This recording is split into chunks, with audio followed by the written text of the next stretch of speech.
thank you guys to give me 12 likes. I love that, guys. Thank you so much.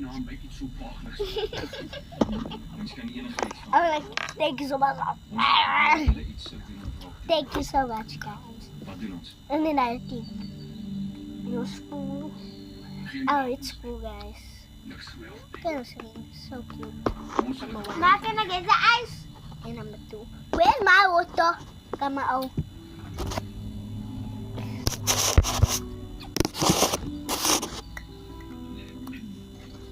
Tangko.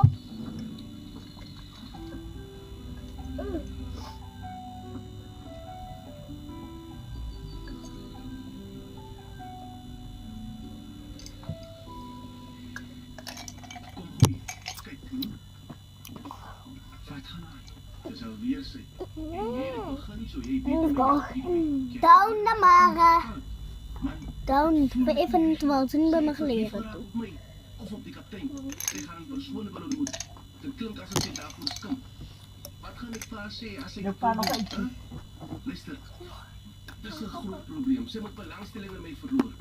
Ek sien maar luister, dit gaan nie so maklik wees nie, okay?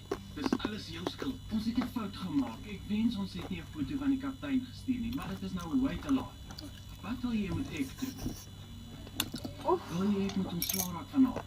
Sonder om haar hart te breek. Ja, Kirpie, net so. Dis wat ek nog die hele tyd sê. Moenie haar ontstel nie. Anders sou ek haar geblok het. Ons twee het so baie gesels.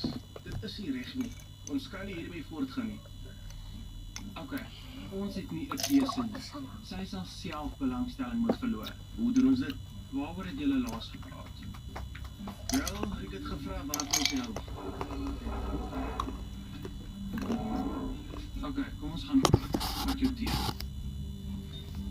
That's my stock what is now on. Voor ek vergeet, ek het baie slegte gewoontes. Wat doen jy? Moet net nie iets te walglik sê. Hang net aan die tak, hier is die stilte voor die storm, my ou. Ek eet elke dag knoffels saam met al my maaltye.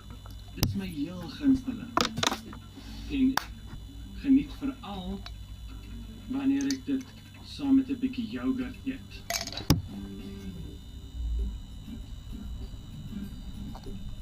Kyk, sy het reply. Regtig? Dis glad nie 'n probleem nie. As jy warm melk drink, neem dit die reuk heeltemal weg. Ek hou ook regtig baie van knoffels, sê sy. My ou. Nou sal ons maar net met morsig raak. Wie stel my nie vir 'n ding, Sit